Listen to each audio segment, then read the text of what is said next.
우리 마음을 한번 다짐하겠습니다. 주여 말씀하옵소서. 말씀대로 지켜 행하는 우리 모두가 되기를 축복합니다. 오늘 나눈 지 다 가지고 계시죠? 설교 제목이 무엇입니까?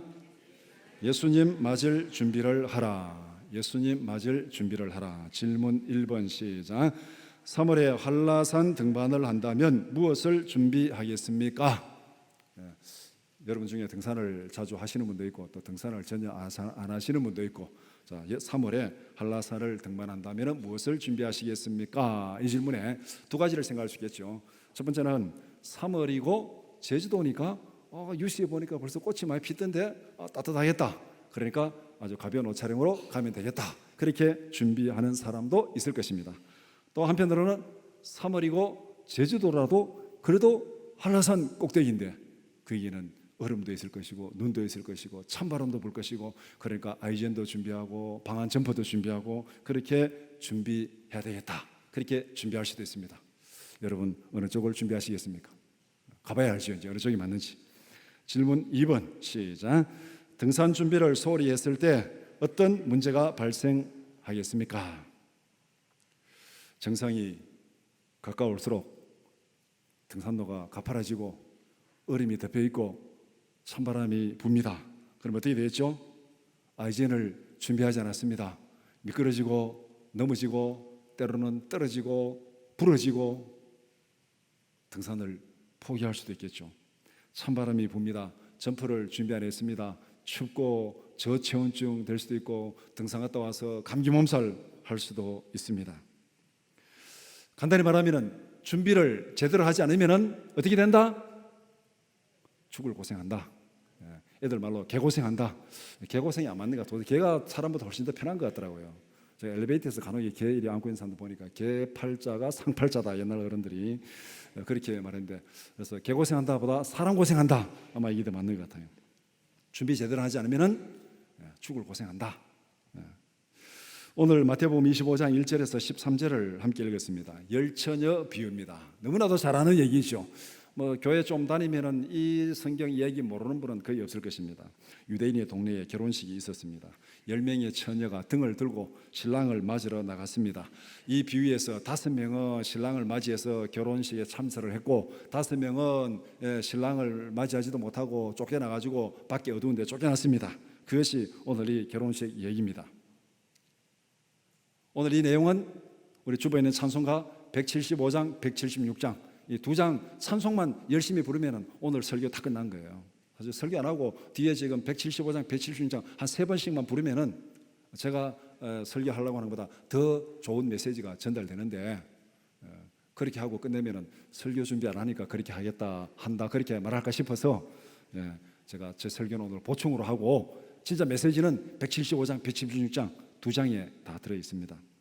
열처녀 비유를 두 단락으로 나누어서 함께 살펴보고자 합니다. 첫 번째, 신랑을 맞이할 준비를 하라. 준비하라. 두 번째, 신랑을 맞으러 나오라. 이게 오늘 본문의 두 단락입니다. 준비하라, 맞으러 나오라. 딱 둘이 분리가 되죠. 준비하라, 맞으러 나오라. 첫 번째, 신랑을 맞이할 준비를 하라. 질문 11번 시작. 예수님은 천국을 무엇에 비유하셨습니까? 1절에 천국은 마치 등을 들고 신랑을 맞으러 나간 열처녀와 같다. 그렇게 말씀합니다. 천국을 소망하고 기다리는 성도의 모습을 신랑을 기다리는 열처녀에 비유하고 있습니다. 이 비유는 유대인들의 결혼 풍습을 배경으로 하고 있습니다. 유대인들의 결혼식은 저녁에 합니다. 신랑이 잔치 자리에 올 때 등불을 들고 길을 밝히고 그 결혼식장을 밝히는 들러리가 필요합니다. 그러니까 우리가 들러리 그러면은 별로 안 좋은 얘기처럼 들릴 수 있습니다. 내가 들러리란 말이냐? 기분 좋은 소리입니까? 나쁜 소리입니까? 내가 들러리란 말이냐? 들러리 별로 기분이 안 좋으신데, 그러나 결혼식에서 들러리는 신랑 신부 다음으로 중요한 사람들입니다. 그 결혼식을 주관하는 어떻게 보면은 주최 측 제일 중요한 요인들이에요. 이 어두움의 밤에 결혼식이 진행되는데 등불을 밝히는 이 들러리가 없다면 결혼식 불가능한 겁니다. 누워서. 그러니까 여기서 이 결혼식에 들러리는 굉장히 중요한 사람, 또 결혼에 직접 참여하고 신랑 신부를 제일 앞에서 보고 있고 결혼식에 가장 가까이에서 그것을 지켜보고 즐거워하는 사람이 들러립니다. 신랑을 맞으러 나간 열 처녀는 신랑을 인도하고 그 다음에 잔치집에 불을 밝히는 제일 중심에 있는 사람이 오늘 본문의 이 열 처녀입니다.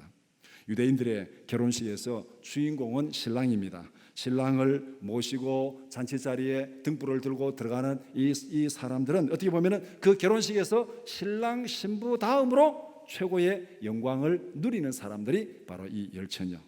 이런 배경에서 요한계시록은 천국을 어린 양의 혼인 잔치에 비유하고 있습니다. 예수님이 신랑으로 오시고 성도들은 그리스도의 신부로 잔치에 참여해서 그 잔치의 영광과 기쁨과 즐거움을 누리는 것, 그것이 바로 어린 양의 혼인 잔치, 천국 잔치다, 그렇게 말씀합니다. 질문 12번 시작. 미련한 처녀들과 슬기로운 처녀들의 차이점은 무엇입니까? 2절에서 4절 보면은 여분의 기름을 준비한 자와 여분의 기름을 준비하지 않은 자, 이 둘로 구분이 됩니다. 등은 준비했어요. 다 똑같이 등은 준비했는데 등이 있으면 거기에 기름통이 있잖아요. 여러분들 예전에 뭐 호야나 등불 다 준비해 보셨죠? 거기에 기름통이 달려 있습니다. 등을 준비했으니까 그 등에 기름통에 기름을 넣었고, 그런데 여분의 기름을 준비한 자, 여분의 기름을 준비하지 않은 자, 이 둘로 구분을 하는데 3절에 미련한 자들은 등은 가졌지만은 여분의 기름은 준비하지 않았습니다. 이런 사람을 성경에서 오늘 본문에서 미련한 자다. 그 다음에 4절에 슬기로운 자들은 그릇에 기름을 담아서 등과 함께 가져갔습니다. 등에 기름을 채우고 또 여분의 기름도 한 통 가져가는 이 사람들을 슬기로운 자, 이렇게 말하고 있습니다.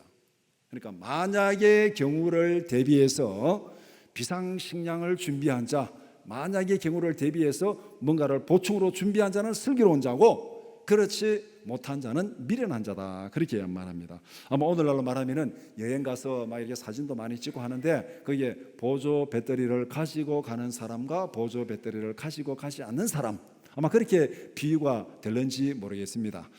이 지하철을 타보면은 뭐 젊은 사람이나 나이 든 사람이 다 휴대폰 보고, 또 젊은 사람들 특히 막 동영상도 보고 막 꽂고 이래 하잖아요. 그러다가 또 가방에서 보조 배터리 꺼내가지고 또 연결해가지고 보고, 그런 광경을 여러분 지하철 타고 다니면 많이 보셨죠.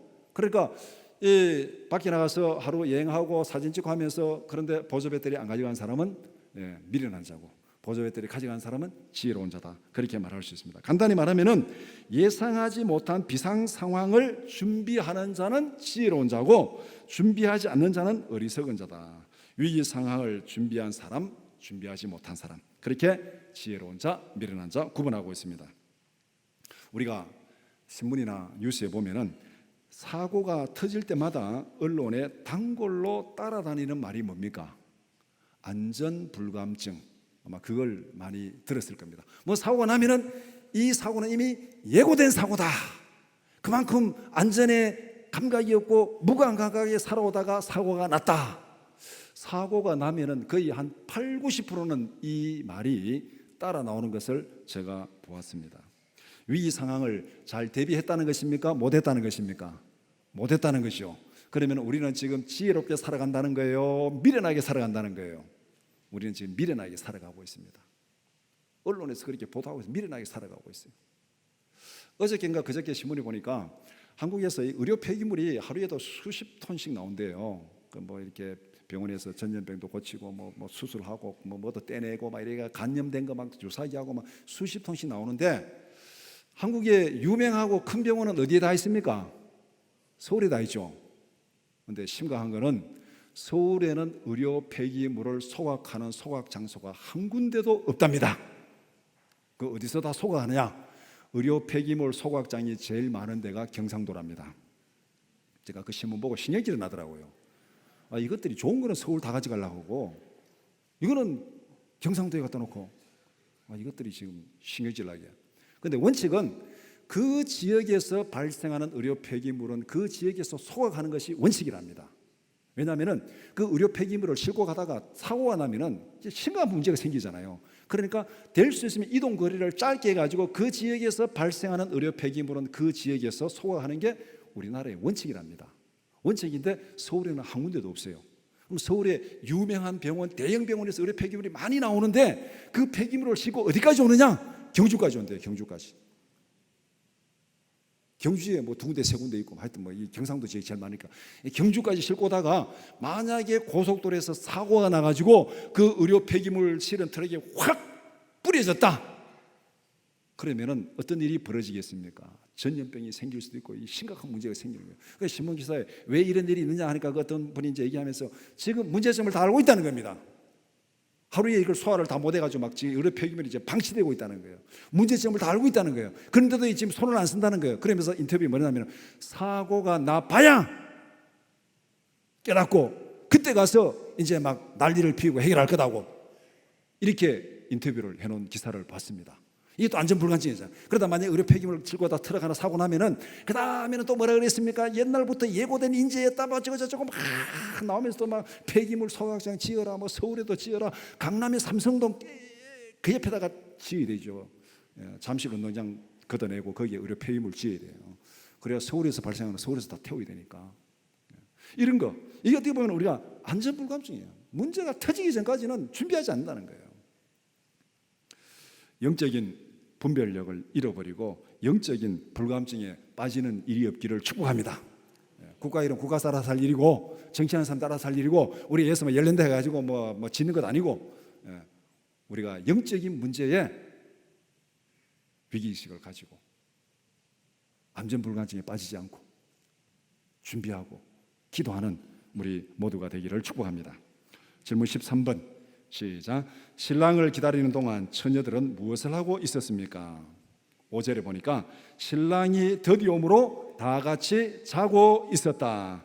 신랑이 예상한 시간에 왔으면은 문제가 없습니다.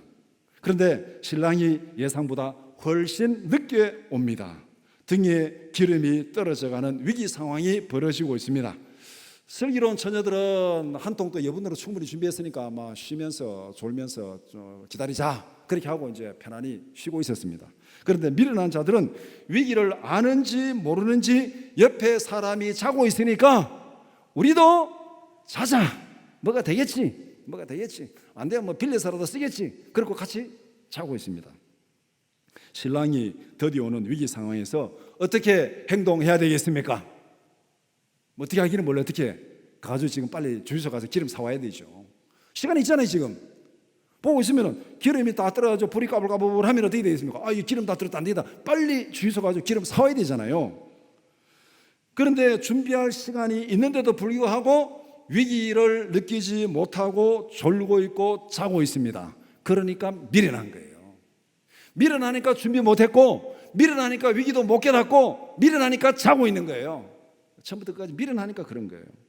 위기를 느끼고도 귀찮아서 잤다면 준비하지 못한 미련한 주제에 뭐까지 해요? 게으르기까지 한 거예요.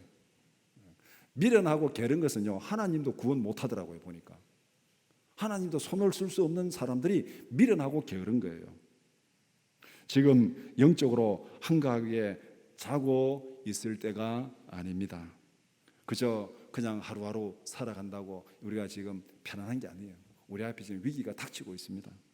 우리가 경험하는 대부분의 위기는 귀찮아서 게을러서 준비하지 않은 결과입니다.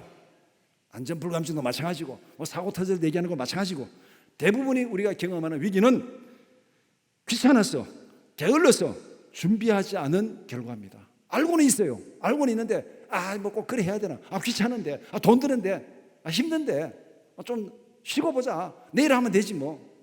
이게 우리가 지금 준비하지 못한 거잖아요. 악하고 게으른 종은 천국에 들어갈 수 없습니다. 이게 달란트 비유에서 분명히 선포한 거잖아요. 이제 준비 시간은 지나갔습니다. 두 번째, 신랑을 맞으러 나오라. 질문 21번 시작. 예상하지 못한 때에 신랑이 온 것은 무엇을 상징합니까? 예수님의 재림을 상징합니다. 오늘 본문에서 1절에 천국은 마치 등을 들고 신랑을 맞으러 나간 열처녀와 같다, 그렇게 말하고 있습니다. 예수님의 재림을, 예수님을 맞을 준비하는 예수님의 재림을 상징합니다. 신랑이 잔치의 주인공입니다. 신랑이 언제 오든지 그 시간이 잔치가 시작되는 시간입니다. 유대인들의 결혼 잔치는 밤에 시작됩니다. 밤에 하는데 언제 결혼식 시작이냐? 밤 9시, 10시, 11시, 12시, 새벽 3시? 몰라요. 언제 하느냐? 신랑이 오는 그 시간이 잔치 시작 시간이에요. 요새로 말하면 말도 안 되는 얘기지만은 예시장에 가면은 막 30분 단위로 막 1시간 단위로 막 빨리 끝내라고 막 설교 5분 하고 끝내라고 막 그렇게 막 뒤에서 막 재촉을 하는데, 옛날에 유대인들의 결혼식, 오늘 저녁에 결혼식이 있다. 몇 시? 몰라요. 신랑이 오는 시간입니다. 예전에 다 그랬잖아요. 예전에 어른들이 우리 아이고 만나자. 언제 만날까? 저 해그름에 만나. 해그름이 언제예요? 산 밑에 있는 동네 해그름이 빨리 와요. 저 산 어느 남쪽에 있는 해그름이 늦게 와요. 해그름 그러면 막 2시간 3시간 왔다 갔다 해요. 언제인지 몰라요. 그러니까 지금 결혼식이 그런 거예요. 신랑이 오는 그 시간이 결혼식 시작 시간입니다. 이 땅에 천국이 시작되는 것도 마찬가지라는 겁니다. 천국의 주인은 예수님입니다. 예수님이 다시 오는 그 시간이 이 땅에 천국이 시작되는 시간입니다. 그 시간이 언제입니까? 몰라요. 예수님 오긴 옵니다. 언제 오느냐? 몰라요. 우리는 예수님이 오는 그 시간이 천국이 시작되는 시간. 다시 말하면 예수님이 재림하는 그날이 이 세상 역사의 마지막이고 천국의 시작입니다. 예수님은 분명히 다시 오십니다. 그러나 예수님이 언제 오실는지 그 시각은 우리가 알 수 없다. 마태복음 24장 35절에서 37절 시작. 천지는 없어질지언정 내 말은 없어지지 아니하리라. 그러나 그 날과 그 때는 아무도 모르나니 하늘의 천사들도 아들도 모르고 오직 아버지만 아시느니라. 노아의 때와 같이 인자의 임함도 그러하리라. 예수님께서 앞에서 재림 얘기를 했습니다. 그리고 천지가 없어지더라도 말씀은 1.1핵이라도 없어지지 않는다. 예수님 반드시 온다, 이 얘기면 온다. 오는데 그 날과 그 시간은 아무도 모른다. 하나님만 아신다. 노아의 홍수 때도 그러했다. 사람들이 시집가고 장가가고 먹고 마시고 세상 살기 좋다고 막 그렇게 흥청망청 살아갈 때 갑자기 홍수가 콱 내렸습니다. 준비하지 않은 자들은 다 죽었습니다. 예수의 재림도 인자의 오심도 그와 같다고 분명히 말씀하고 있습니다. 예수님은 반드시 옵니다. 그러나 그 시간과 그 날은 알지 못합니다. 예수님 오는 날을 안다고 말하는 사람들은 모두가 거짓이고 이단입니다. 질문 22번 시작. 신랑이 잔치에 늦게 온 사건은 처녀들을 어떻게 갈라놓았습니까? 10명의 처녀들을 둘로 딱 갈라놓았습니다. 슬기로운 처녀들은 신랑을 맞으러 나갔습니다. 자고 있다가 나와서 신랑을 맞으라 하니까 기름을 팍 채워가지고 불을 밝히고 신랑을 맞으러 나갔습니다. 그리고 함께 잔치 자리에 들어갔습니다. 미련한 처녀들은 신랑을 맞으러 나오느라 하고 불을 켜니까 불이 안 켜집니다. 기름이 다 떨어졌어요. 그러니까 그때 어디로 갑니까? 신랑을 맞으러 가야 되는데 그때 주유소로 쫓아가고 있습니다. 그때 주유소로. 밤늦게까지 기다린 목적이 뭡니까? 신랑이 오는 길을 밝히기 위해서, 결혼식장을 밝히기 위해서 기다렸는데 막상 불을 밝히려고 하니까 기름이 없어요. 기름이 없어. 그러니까 이 사람들은 거기에 있을 이유가 없잖아요. 등에 기름이 떨어져서 불을 밝히지 못하는데 그 위기는 앞에서부터 계속 오고 있었잖아요. 그런데 충분히 준비할 시간이 있었습니다. 졸고 있었잖아요. 자고 있었잖아요. 준비하지 않고. 그러니까 준비할 시간이 있고 기회가 있을 때는 천지도 모르고 자고 있다가 신랑을 맞으라고 말하니까 그때서야 주유소로 쫓아갔습니다. 주유소로 쫓아간 그 사이에 어떤 일이 벌어졌습니까? 신랑은 잔치자리에 들어가고 슬기로운 처녀들은 같이 잔치자리에 들어가고 잔치집의 문은 닫혔습니다. 이제는 더 이상 들어갈 수가 없었습니다. 주유소로 쫓아가서 기름 사온 이 처녀들은 쫓겨나고 말았습니다. 예수님의 재림은 역사와 인생에 있어서 최대의 위기입니다. 위기라는 것은 여기 순간에서 조금 잘못하면 망할 수도 있고 좀 잘하면 성공할 수도 있고 이걸 위기라 그럽니다. 그러니까 예수님의 재림은 천국과 지옥을 분리하는 시간이기 때문에 위기입니다. 최고의 위기입니다. 마태복음 3장 12절 말씀 시작. 손에 키를 들고 자기의 타작마당을 정하게 하사 알곡은 모아 곳간에 들이고 쭉정이는 꺼지지 않는 불에 태우시리라. 예수님이 재림하는 그날이 바로 타작마당 같다는 거예요. 알곡은 곳간에, 쭉정이는 불에, 알곡은 천국에, 쭉정이는 지옥에. 예수님의 재림은 사람들을 두 종류로 완전히 갈라놓습니다. 믿는 자와 믿지 않는 자, 준비된 자와 준비되지 못한 자, 알곡과 쭉정이로 갈라놓는 시간이 예수님의 재림 시간입니다. 질문 23번 시작. 어떤 자세로 예수님의 재림을 준비하라고 말씀합니까? 13절에 그런즉 깨어있으라 너희는 그 날과 그 때를 알지 못하느니라. 그 날과 그 때를 알지 못하니까 깨어있어서 항상 예수님을 맞을 준비를 하라. 이 땅에서 우리의 삶은 예수님의 재림을 준비하는 과정입니다. 천국은 마치 등을 들고 신랑을 맞으러 나간 열처녀와 같다, 그렇게 말씀합니다. 예수님이 언제 오실는지 정확하게 알지 못하기 때문에 우리는 항상 준비하고 있어야 됩니다. 그 날과 그 때는 알지 못한다고 분명히 말씀합니다. 자, 그러면 깨어있어 준비하라 이렇게 말하고 있는데, 깨어있어 준비하라는 말이 뭐냐 도대체? 밤잠도 자지 말고 1년 365일 깨어서 철야기도 하는 말이냐? 그 말은 아닙니다. 오늘 본문에서도 자고 있었어요. 슬기로운 처녀들이 자고 있었습니다. 문제가 생겼습니까? 자고 있었는데도 문제가 없어요. 왜? 나와 맞으라 하니까 뻘떡 일어나가지고 준비한 기름을 딱 채워서 가니까 문제가 없습니다. 준비한 자들은 편안하게 잘 수 있어요. 항상 준비된 자세로 살아가라는 겁니다. 준비된 자세로 살아가라. 그럼 어떻게 살아가는 것이 깨어있어 준비된 자세로 살아가는 것인가? 이 설명을 하려면 또 많이 설명이 필요하겠지만 성경 두 군데만 딱 읽어드리겠습니다. 시편 130편 5절 6절 말씀 시작. 나 곧 내 영혼은 여호와를 기다리며 나는 주의 말씀을 바라는도다. 파수꾼이 아침을 기다림보다 내 영혼이 주를 더 기다리나니 참으로 파수꾼이 아침을 기다림보다 더하도다. 여기 보면은 내 영혼은 여호와를 기다리며 나는 주의 말씀을 바라는도다. 여호와를 기다리며 주의 말씀을 바라는도다. 하나님의 뜻이 뭔지, 하나님이 기뻐하시는 것이 뭔지를 그 말씀을 통해서 사모하면서 하나님의 임재를 기다리고 있다. 그것이 지금 내 영혼이 여호와를 기다리고 있다. 얼마만큼 간절한 마음으로 기다리냐? 파수꾼이 아침을 기다림보다 더 간절한 마음으로 기다리고 있다. 여러분 밤새도록 보초 서 보셨습니까?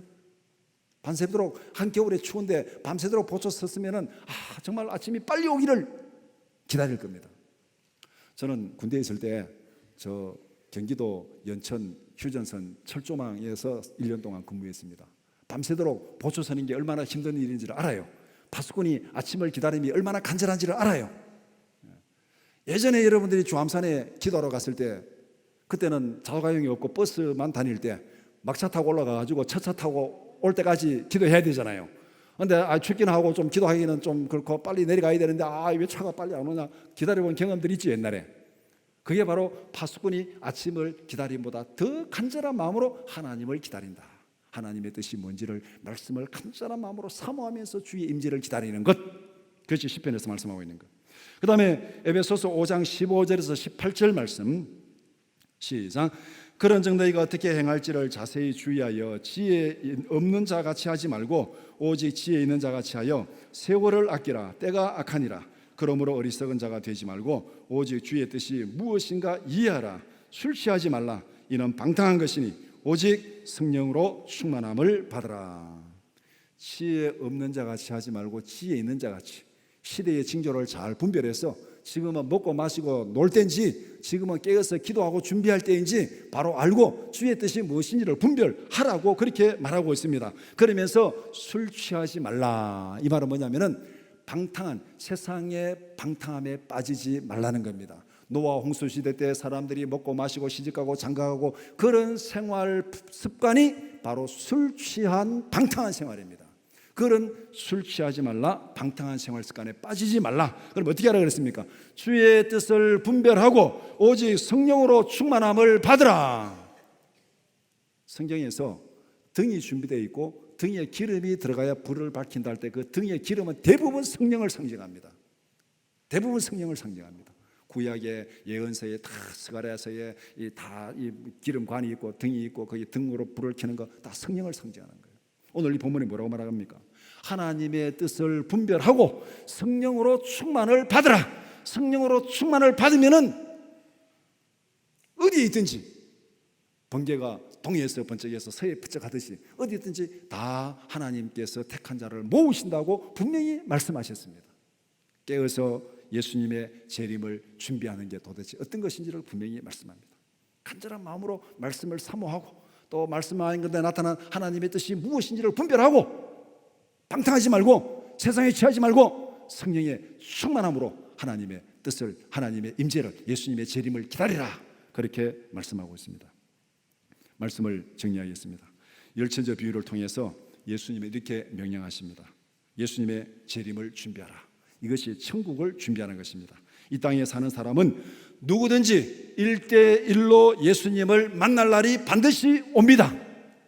여러분도 반드시 1대1로 예수님을 맞닥뜨릴 때가 있고 저도 1대1로 예수님을 맞닥뜨릴 때가 있습니다. 그날 좀 오지 않았으면 좋겠다. 아직 주님 준비 안 됐는데 내가 준비 안 됐다고 예수님 안 오는 게 아니에요.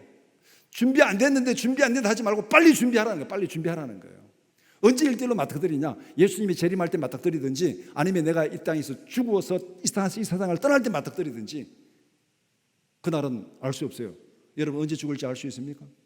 예수님이 언제 올지 알 수 있어요? 이 둘 중에 먼저 오는 것이 예수님을 만나는 날이에요.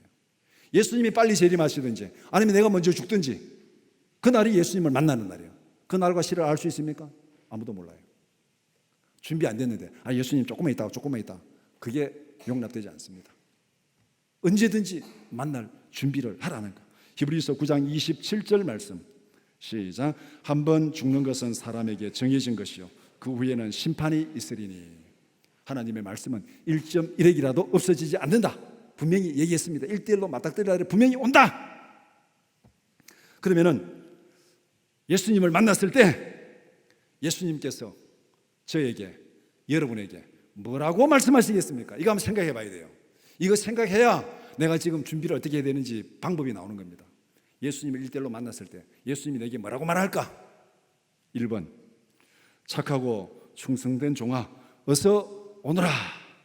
죄 많은 세상에서 믿음으로 산다고 고생 많이 했다. 이제는 나와 함께 영원히 즐거워하자. 1번. 아멘. 맞습니다. 2번, 너 도대체 뭐 하다 왔냐? 그 많은 시간과 기회를 줬는데 준비하지 않았고 어디에 다 허비하다가 이제 왔냐? 2번. 3번, 악하고 게으른 종아 나는 너를 모른다. 이 셋 중에 하나는 분명히 속합니다. 제가 확실하건데 이 셋 중에 하나는 분명히 속해요. 하나님 앞에, 예수님 앞에 1대1로 맞닥뜨릴 때 칭찬을 듣든지 책망을 듣든지 쫓겨나든지 셋 중에 하나예요. 셋 중에 하나. 여러분은 어디에 속하기를 원하십니까? 어디는 어디 칭찬 드려야 되지? 이왕 예수 믿는 거 그렇지 않습니까? 이왕 예수 믿을 바에는 칭찬 드려야 되지. 칭찬 드려야 되지. 오늘 이 열처녀 비유를 통해서 예수님이 우리에게 말씀한 이유가 바로 여기 있어요. 이왕 예수 믿고 1대1로 예수님을 만나는 그날 칭찬 들어라. 칭찬 들어라. 준비 잘해서 칭찬 들어라. 이렇게 하라고 오늘 본문 말씀한 거예요. 우리에게 반드시 닥칠 위기를 깨닫고 항상 깨어 준비하는 우리 모두가 되기를 축복합니다. 기도드리겠습니다.